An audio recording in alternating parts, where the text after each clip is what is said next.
The red dust of Mars moved softly in the cold wind. The sky above was clear, showing the pale sun far in the distance. Tom stood alone outside the colony fence of Red Valley. Wearing his dusty suit and helmet, his small rover had broken down again, and he was trying to fix a damaged wheel. It was a normal day, quiet and dry, like most days on the edge of the Martian ridge. Tom was a repair worker, one of the few who stayed outside the main colony. He liked the silence. It helped him think. He was only 20, but he had learned to survive without needing much company. He was not a hero or a leader, just someone who fixed things and stayed out of trouble. As he bent down to tighten a bolt, something caught his eye. There, just beyond the rocks, were footprints in the sand. They were small, like those of a child, but there had been no report of anyone missing. No children were allowed near this zone, especially not near the edge where old crash sites were. Still buried under dust, curious, Tom stood up and followed the tracks. The footprints led away from the old rover path and curved toward a broken ridge. He stepped carefully, each boot leaving a deep mark in the soft surface. After 10 minutes of walking, he saw a shallow crater. In the center, half covered in dust, was a figure. He stopped out. It was a girl. She looked young, maybe 15 or 16. She wore no helmet, no suit. Her clothes were torn and dusty, but she was breathing. Her hair was short, her skin pale from lack of sunlight. She stared at him with wide eyes, but said nothing. Tom slowly stepped forward. He raised his hands to show he meant no harm. "Are you all right?" he asked through his suit's speaker. The girl didn't answer. She looked frightened, but not wild. She took a step back, then stopped. Her lips moved, but the wind made it hard to hear. Tom turned on his external mic. "I won't hurt you," he said again. "My name is Tom. I live nearby. Are you lost?" The girl looked at him for a long moment. Then she said quietly, "I followed you because..." She didn't finish. Her voice faded. Before Tom could speak again, a low hum echoed across the sand. It was distant but strong. He turned and looked at the sky. A patrol drone was scanning the area. It was coming this way. Tom looked back at the girl. Her eyes widened with fear. "Come with me," Tom said quickly. The girl didn't move. "If that drone sees you, they'll take you away," he added, still silent. The girl took a slow step toward him, then another. When she reached him, she suddenly hugged his neck, holding tight. Tom stood frozen for a second. Then he wrapped his arms around her carefully and lifted her onto the rover. They reached the colony gate just before the drone passed. Overhead, Tom parked the rover beside his small hut near the outer wall. The girl had fallen asleep during the ride. She was cold but calm. He carried her inside and laid her on the bunk. Tom took off his helmet and looked at her closely. She didn't seem hurt, but she was too thin, like she hadn't eaten well for weeks. He gave her water and a nutrient bar when she woke up. She took them without a word, eating slowly. "What's your name?" Tom asked. The girl looked at the floor. "I'm not sure," she said softly. Tom raised an eyebrow. "You don't remember?" She shook her head. "They call me different names in the place I came from." Tom frowned. "What place?" The girl looked out the small window. The wind had picked up again, blowing dust across the glass. "It was underground," she said. "No sky. Only lights, machines, screens." Tom sat on the chair across from her. Something in her voice felt real. Not made up, not a lie. But it was strange. There were no known labs near Red Valley. Not for many kilometers. "Were you alone?" he asked. She hesitated, then said, "No, there were others. But I left. I had to." "Why?" She looked at him then, her eyes full of something he couldn't name. "Because I saw your light," she whispered. "I followed it." Tom blinked. "My light?" She nodded. "You were working on the tower last night. I saw the flash. It looked like hope." Tom didn't know what to say. He remembered testing the signal light on the old tower just before shutting down. It was a simple task. He never thought anyone would notice. The girl's voice broke the silence again. "They said the surface was dead, but I saw you. You were alive. Tom felt a chill. Whoever they were, they had lied to her. Do you remember anything else? He asked. She closed her eyes. They made me watch things, taught us numbers, showed us how to move like machines. But I didn't want to be like them. I wanted to see the sky. Tom stood up and walked to his desk. He opened his terminal and searched recent reports. No alerts, no missing person notice, no record of a crash or experiment nearby. He looked back at her. Do you want to stay here for now? He asked. The girl nodded. I'll help you, she said. Tom smiled. You already did. She tilted her head. You made me believe in something. He didn't know how to answer that, so he said, then we'll figure this out together. She looked at him again. Her lips moved as if to repeat the words from before. I followed you because... But again, she didn't finish. Instead, she stood and hugged him again. Holding tight. Tom stood still as the wind outside grew stronger. And somewhere, deep beneath the ground, something else had noticed her escape. Tom sat near the window of his small hut, watching the dust swirl across the empty land. The girl was asleep on the bunk behind him, wrapped in a clean blanket. She had been with him for 2 days now. She still spoke little, but each word she said gave him more questions. Her name was still unknown, but she responded when he called her Mira. It felt right to her, so he kept using it. Tom had not told anyone about her. The colony officers would ask questions he could not answer. They might take her away. She didn't seem dangerous, but she was clearly different. She moved like someone trained, not like a lost child. When he handed her tools, she held them properly. When she read the rover manual, she finished it in 5 minutes. Tom watched her now as she slept. Her breathing was slow, calm, but suddenly, her body tensed. She moved her arms, her fingers curled tightly. Then she sat up with a short cry. They're watching, she whispered. Her eyes were wide. Even in sleep, they watch. Tom moved to her side. It's all right, he said. You're safe here. Mira looked around, confused at first, then focused. She nodded and touched her chest. I remember pieces, she said. They called it Project Seed. It was a place. Under the ground, cold lights, glass walls. We were not allowed to ask questions. Tom sat across from her. What did they want from you? He asked gently. They wanted us to listen. Obey. No names, only numbers. I was Unit 5, she said, voice flat. But I saw something they didn't want me to see. What was it? Mira looked at the window, at the soft red light outside. Your signal tower, she said. I watched it through a vent. They didn't know the cameras were broken in that hall. I saw you work. Alone. I saw freedom. Tom took a breath. His hands were shaking slightly. It was strange to know someone had watched him for days, maybe weeks, without him knowing. But it was even stranger to think that a flash from his tool had been a light of hope. For someone locked below the surface. Just then, a beep came from his console. Tom turned and opened the message. It was a colony alert from Central Command. A patrol drone had picked up an unknown energy signal outside the legal boundary, not far from where Tom had found Mira. The message warned all outpost workers to stay alert. Earth's Defense Agency was sending a team to scan the area. Tom closed the message. They're coming, he said. Mira stood up slowly. They're looking for me, she said. They will not stop. Tom paced the room. He had to think fast. If the agency team scanned his hut, they would find her. She was not registered. They would take her. No questions asked. You have to hide, he said. Mira shook her head. They can find anything, even through walls. I know their machines. Tom opened his locker.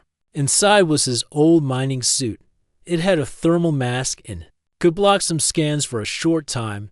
He handed it to her. Put this on, he said. We'll go underground. There's an old tunnel beneath the ridge. I used it last year during a sandstorm. Mira didn't argue. She moved quickly, pulling the suit over her clothes. It fit loosely, but the mask worked. Tom grabbed a light and opened the hatch under the floor. A narrow ladder led down into a dark tunnel. It was dry, cold, and full of dust. They climbed down together, leaving the hut behind. Inside the tunnel, Mira walked without fear. Her steps were quiet. Tom led her through twists and turns, following the map in his head. The tunnel had been part of the first colony, long forgotten by most. But Tom had repaired it last year and knew it still held strong. They stopped after 30 minutes. Deep under the ridge, there was a small chamber with an airlock. Tom opened it, and they stepped inside. It was quiet. Safe, for now. Mira sat down against the wall. They built places like this before, she said. Hidden places, for tests. Tom looked at her. You've seen others like this? Mira nodded. There were more labs. Some failed. Some burned. I was moved from one to another. Always underground. Always numbers. Tom felt a heavy weight in his chest. How did you escape? He asked. I ran during a system reset, she said. They call it a memory clean. I hid in a waste tunnel, then climbed out. I saw your tower light. I didn't know where I was going, but I knew I had to go. Tom sat beside her. You did the right thing. Mira leaned her head back. I don't want to be a tool, she said. I want to be real. Tom looked at her. You are real. She smiled slightly. You talk like it's easy, but they trained us not to feel. Tom looked at her hand, resting on her knee. It trembled slightly. They failed, he said. You still feel. For a moment, they sat in silence. Then a low sound echoed through the tunnel. A deep pulse, steady and sharp. Mira stood up fast. They found the lab entrance. She said. Tom listened. The sound came from far behind, but it was growing. We have to move, he said. Mira nodded. There's an old vent system nearby, she said. I remember it from the map. It leads to a power station. Tom followed her as she moved. She was fast and sure. They reached the vent and crawled through tight spaces. Dust filled the air, but they kept going. At last, they reached a metal. Great. Tom pushed it open. They climbed into the lower level of the old station. Lights flickered. Machines slept under dust. Mira leaned against the wall, tired but steady. I'll keep running if I must, she said. But I don't want to run alone anymore. Tom looked at her. You're not alone. She turned toward him. I followed you because your voice felt real, she said. I had never heard anything real before. Tom said nothing. He just stood beside her. Outside, the search had begun. But deep in the tunnels, something old had also awakened. A signal, once silent, now pulsed again. The power station was quiet. Thick layers of dust covered the old control boards. Rust hung on the edges of the steel walls. Long pipes ran along the ceiling, and broken wires dangled like roots from a tree. Tom and Mira stood in the center, catching their breath. They had escaped the patrol scans for now, but Tom knew it was only a matter of time before the search spread here. He pulled a small scanner from his belt and checked for signals. The device showed no signs of movement nearby. Mira sat on an old metal box and drank from a small water pack. Her eyes moved slowly, scanning every corner of the room like a trained eye. She didn't speak for a while. Tom looked at her, then walked to a broken console. This place was used long ago, he said, before Red Valley became a mining zone. Some say it was built during the first Earth missions. Mira nodded. I remember a map, she said. They showed us old structures. They told us these places were dead, but they are not. Some still have power. Tom turned on his wrist console and opened the colony database. He searched every report from the last 5 years for signs of strange activity in this region. After a few minutes, he found something. A short report from a satellite scan showed unknown heat signatures near the edge of the crater. 2 months ago, the report was marked private and linked to a closed file. The file was locked under a name, Project Seed. Tom's eyes narrowed. This file, he said. It's blocked. Only Earth Defense can open it. Mira stood up and walked closer. They hide everything, she said. Names, locations, even our faces. Tom looked at her. You don't remember anything from before the lab. Mira shook her head. No family, no city, no sky. Only cold rooms and bright screens. We were told that the world outside was poison. Tom sat down beside her. That wasn't true. I know that now, she said. But back then, I believed them. Tom looked down at the floor. For a moment, neither of them spoke. Then Mira looked at him and asked, "Why do you live alone?" Tom thought for a second. "My parents worked in the inner colony," he said. "They died in a reactor leak 4 years ago. I didn't want to stay with the others, so I took a job outside the main dome. I fixed things. I don't bother anyone." Mira listened closely. She sat back and rested her head against the cold wall. "You chose to be alone," she said. "I did." Tom replied. She closed her eyes. "I didn't get to choose, but I want to now." Tom looked at her face. Even with the dust and tired eyes, she looked calm, strong, but silent inside, like someone learning what freedom felt like for the first time. "I think you should have that choice," Tom said. "But we need to figure out more. Who did this? Where you came from?" Mira stood up again. "I can show you something," she said. She walked to the far wall and pulled a panel aside. Behind it was a small terminal, still working, powered by a hidden cell. She touched the screen and typed something fast. Tom walked over. Surprised, "You remember codes?" he asked. "They made us learn," she said. "Passwords, commands, I didn't forget." The screen blinked, then showed a map. It displayed an underground grid. A large section was marked Phase 4, Human Hybrid Program. Tom stared at it. The lab she came from was deeper than any structure he knew of in this area. No colony report had ever shown a building of that size. They built this without permission, he said. Hidden from every system, Mira pointed at a small part of the map. "That's where I escaped," she said. "This vent connects to the waste chute. I climbed through it." Tom shook his head. This kind of structure would take years to build. They needed funding. They needed help from inside the colony. Mira looked at him. People always knew, but they looked away. Tom saved the map on his device. "We'll show them," he said. "We'll bring the truth out." Mira looked unsure. "They won't believe me. I'm not on any record. I don't even have a full name." Tom stepped closer. "Then we'll give you one." She looked surprised. "I'm not a machine," she whispered. "No," Tom said. "You're not." A faint noise came from above. Tom raised his scanner.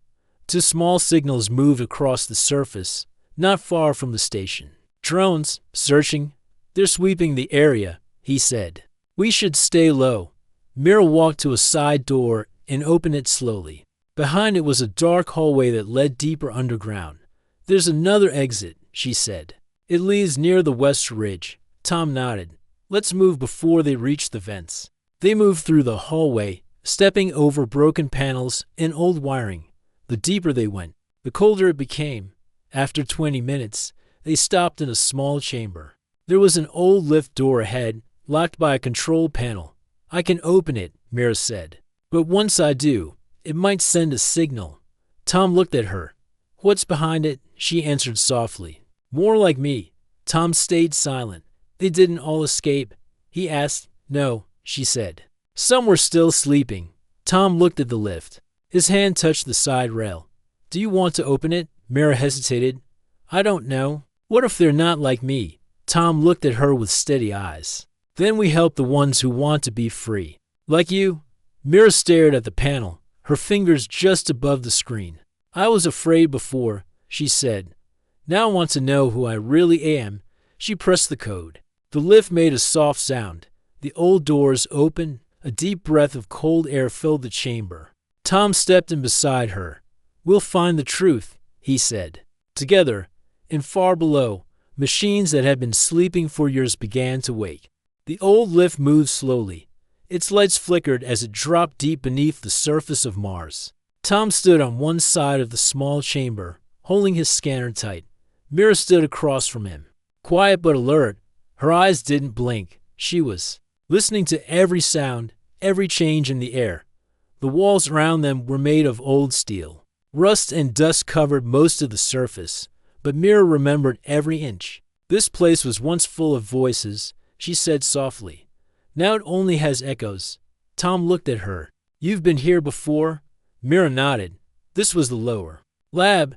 We call it the black floor.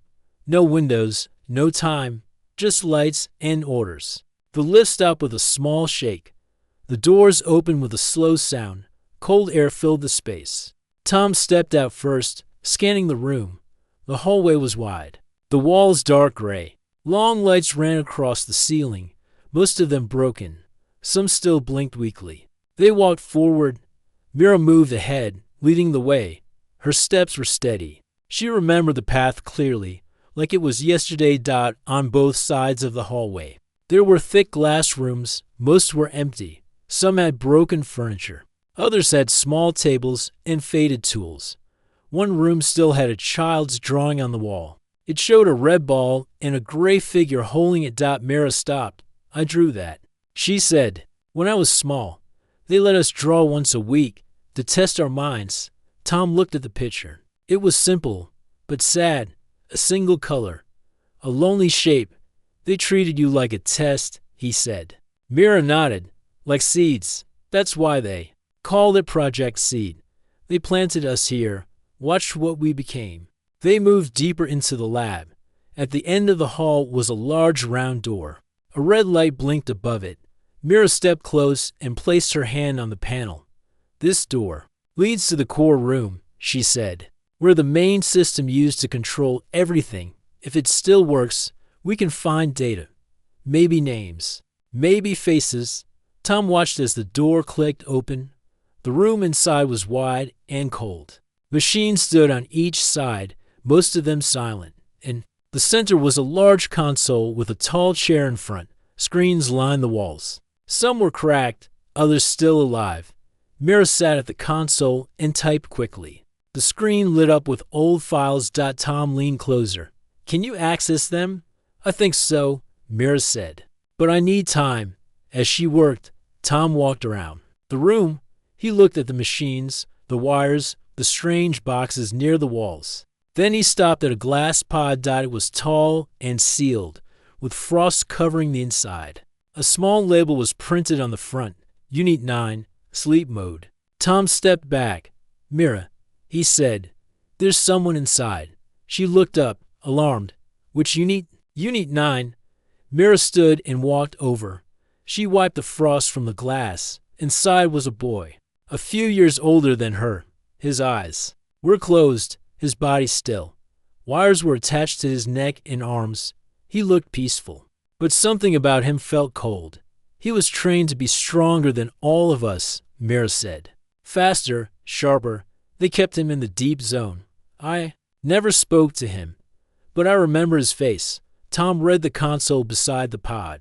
His system is still active. Power is low, but it's holding. Mira looked at the screen. There's a risk if this pod is touched. The system may auto-wake. Tom stepped back. We don't touch it, Mira nodded. Then returned to the console. She worked faster now, opening locked files. There are names here, she said. Codes linked to Earth Command. There are notes from top officials.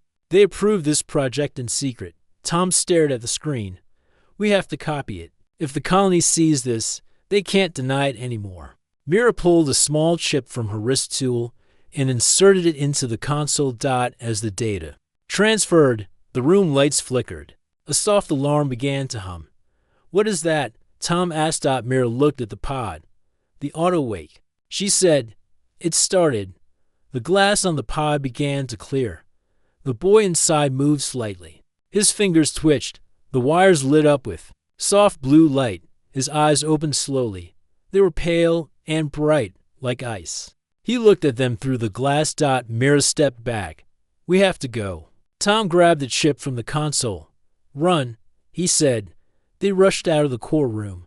Behind them, the pod opened with a soft hiss. The boy inside stepped out, slow but sure. His skin was pale, his body trained and still. He looked at the door and followed. Mira led Tom through a side tunnel. He's not like me, she said. He was fully programmed. No memories, no fear. Tom ran beside her. Will he attack us? Yes, she said. His orders are clear. Remove threats. I am a defect. You are unknown. They reached an old ladder and climbed up into another hallway. The lights above flashed red. He's tracking us, Mira said. Tom checked his scanner. Signal's close. 200 meters. They reached the old waste chute. Mira opened the hatch, and they dropped inside. It was tight and dirty, but it led upward. They climbed fast. Behind them, metal footsteps echoed through the hall. They reached the top and pushed open the surface grate. Sunlight hit their faces. Tom pulled Mira out and closed the hatch. The boy didn't follow. They stood in silence for a moment. Dust blew across the rocks. The wind was strong. Mira looked down at the hatch. He's still in there, she said. Tom nodded. He's not free like you. Mira touched her wrist. But he's still one of us. Tom looked at her. We'll come back. We'll try to help him. But first, we show the world. Mira raised her face to the sun. I was born without a name, but now I have a voice. Tom smiled, and people will hear it far below. The boy sat in the dark, waiting. The system had given him orders, but now a new signal had reached him, a soft trace, a human feeling, and it came from the one who escaped. Dust swept across the red plain as the sun hung low in the Martian sky. Tom and Mira stood near a dry hill, breathing hard. Behind them, the vent hatch was closed and hidden. Below, deep in the lab, Unit 9 had woken. They could still hear the soft echo of his footsteps before they escaped. Tom looked at Mira. She was quiet, her eyes fixed on the distant colony walls. He's awake, she said, and he's not confused like I was. He will follow his last command. Tom knew what that meant. Mira was marked as a defect. Tom was a civilian. The system saw both as threats. We need to move fast, Tom said. We have the data. We show it to the right people, and this whole thing comes out. Mira looked unsure. They won't believe me, she said. I don't have proof that I was one of them. I don't have a name, a record, or even a number on my skin. Tom pulled out the data chip from his pocket. But this chip is everything, he said. They can't erase what's inside. Mira touched her arm slowly. Back in the lab, we were taught that proof is not enough. Fear is stronger than truth. People fear what they don't understand. Tom looked her in the eye. Then we help them understand. They moved across the ridge, staying low and avoiding patrol drones. The walk to the outer zone of Red Valley took over an hour. When they reached a small service tunnel near the main dome, Tom opened the hatch with his passcode. They stepped inside, their boots echoing on the metal floor. Mira looked around, surprised. This place feels clean, she said. Tom gave a small nod. Most people don't come here. Only repair teams. That's why it's safe. They reached his hut. Tom locked the door behind them and placed the chip into his console. The screen lit up with files, images, and voice logs. Mira stood beside him, watching every line appear. There, Tom said. That's a report from Earth Defense. It shows approval for human hybrid experiments. They used real children. Some were born in labs, others were taken from lost colonies. Mira's hands tightened into fists. Why didn't anyone stop them? Tom shook his head. Because they hid it well, and people stopped asking questions. As they studied the files, a silent alarm blinked on the corner of the screen. Tom checked it. A scan wave had passed over his hut. Someone had used a military drone, not just a patrol. They're searching again, he said, and this one is closer. Mira stepped to the window and looked out through the small crack. He's here, she said. Tom stood quickly. How do you know? I can feel it, she whispered. They made us link to a signal when we were young, a command pulse. When one of us wakes, we feel the shift. He's moving like a tracker. Tom grabbed a small tool from his shelf and opened the floor panel. Inside was a narrow crawl. Space go down, he said. I'll lead him away. No, Mira said. You can't face him alone. Tom looked at her. If he catches you, everything ends. You're the one who broke free. You're the proof. Mira stepped forward. I'm not scared of him. I'm scared of losing what I've found. Tom paused. I won't let that happen. But we need time. Mira gave him a slow nod and climbed into the crawl space. Tom closed the hatch and covered it with the rug. He opened the front door and stepped out. The wind had calmed. The sunlight had faded behind the colony dome. Tom looked left, then right. Nothing. Then a shadow stepped from behind a broken wall. It was in Unit 9. He walked with calm steps. His eyes were still. His arms hung loose, but his body was ready. He had no fear, no emotion. He stopped 3 meters from Tom and tilted his head. "You are not registered," he said. Tom stayed still. "I'm just a worker," he replied. "You are in contact with the defect," the boy said. "Where is Unit 5? Tom stayed silent. The boy stepped closer. "She must return. She was not meant to leave." Tom narrowed his eyes. "She left because she chose to. That makes her more human than you." Unit 9 blinked once. "Choice is not part of the program." Tom smiled a little. "Then your program is broken." The boy moved fast. His hand reached for Tom's shoulder, but Tom ducked and pulled out a shock tool from his belt. He pressed it to the boy's side. A flash of light burst, and the boy stepped back, his body shaking for a second. But it wasn't enough. Unit 9 stood straight again. "You are weak," he said. From the roof above, a hatch opened. Mirror dropped down behind the boy and hit a hidden switch near his neck. The system port sparked. He froze for a moment, then turned to face her. "Mira," he said, "you are not allowed to interfere." She stared at him. "I'm not Unit 5 anymore." He tilted his head again. "You gave yourself a name." "Yes," she said, "because I'm not a tool." He raised his hand. "Then you must be reset, Mira. Step closer." "I know what they did to you," she said. "I lived it too. But we don't have to follow it." Something in his face changed. A flicker.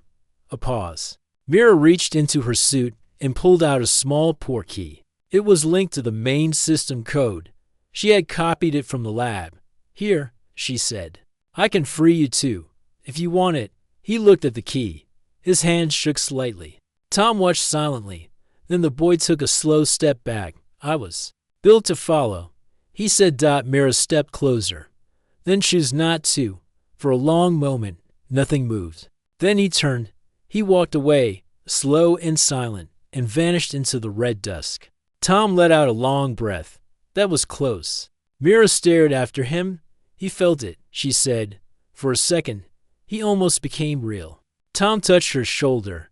"You gave him that chance." She looked at him. "I followed you because I wanted to live. I stayed because I found someone who saw me." Tom smiled. "Let's finish what we started." He held up the chip. "It's time the world knows." Tom and Mira sat inside his small hut.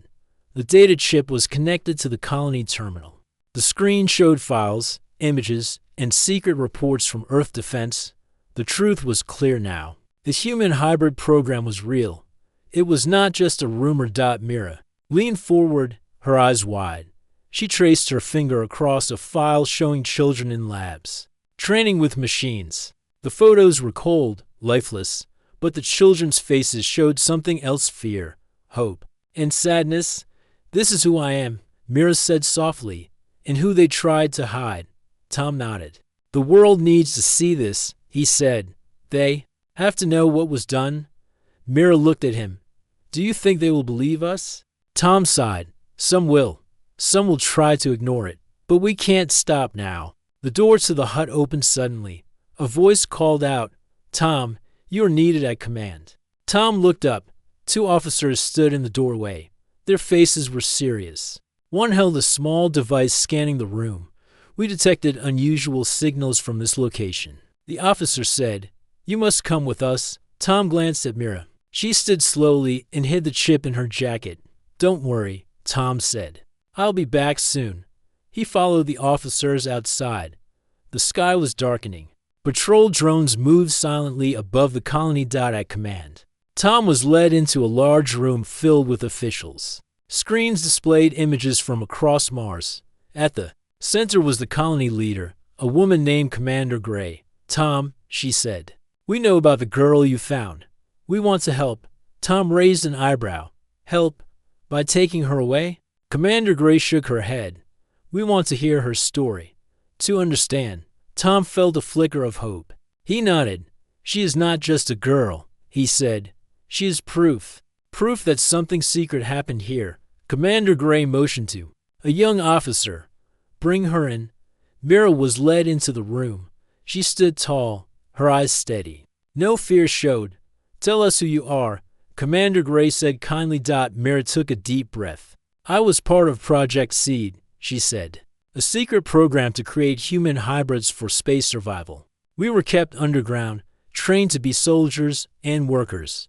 But I escaped because I wanted to be free. The room was silent. An officer asked, Can you show us proof? Mira reached into her jacket and held up the chip. This contains everything, she said. The files, the plans, the names. Commander Gray took the chip and smiled. You did the right thing by bringing this to us. Tom watched as the room filled with activity. Screens showed images of other labs, hidden sites on Mars and Earth. The council began discussions about what to do next. Days passed. The news spread across the colonies. Some people were shocked, some were angry, others were afraid. Mira was placed in a safe home in Red Valley. She began to meet other children and adults who had questions and stories of their own. Tom stayed by her side. He helped her learn about the world outside the lab. He showed her how to laugh, how to dream. One day, Mira stood before a crowd in the colony square. Her voice was strong and clear. I'm not a tool, she said. I'm not a project. I am a person who chose to live and to love. The crowd cheered. Tom smiled from the back. He knew this was only the beginning. Together, they had changed Mars forever. The sun rose slowly over the red hills of Mars. Its light spread softly across the colony of Red Valley. The air was still, but full of hope. After weeks of truth and change, the colony was different now. People spoke openly. They asked questions. They listened. Mira stood at the edge of the colony plaza. She looked at the crowd gathered before her, men, women, and children of all ages. They waited for her words. She felt calm but strong. This was her moment. Tom stood behind her, quiet but proud. He had been by her side from the beginning. Together, they had brought light to a dark secret. Mira took a deep breath. I followed you because I wanted to find freedom, she said, because I believed that somewhere there was a life beyond the cold labs and silent halls. The crowd was silent. Some faces were wet with tears. Others smiled softly. Today, she continued, we stand together, not as projects or numbers, but as people, as humans. The colony leader, Commander Gray, stepped forward. Mira has shown us courage, she said. Her story reminds us why we explore space, not to create weapons or tools, but to find hope and new beginnings. Tom watched as Mira's eyes met his. A small smile passed between them. It was a promise of trust and friendship. After the speech, the colony held a celebration. Music played softly. People shared stories and food. Children ran freely, their laughter filling the air. Mira walked beside Tom. The stars above twinkled quietly. What will happen now? She asked. Tom smiled. The world will change, slowly, but for the better. They will close the labs. They will care for those who suffered, and they will build a new future. Mira looked up at the sky. Will there be others like me? Tom nodded. Double quotes, yes. And now they will have a chance to live, to learn, and to be free. Mira felt something warm inside. A new hope. I followed you because I believed, she said softly. Tom took her hand, and I will always be here. Together, they watched the sun climb higher. The red planet was no longer just a place of silence and secrets. It was a home, a place of hope and life. A new dawn had begun.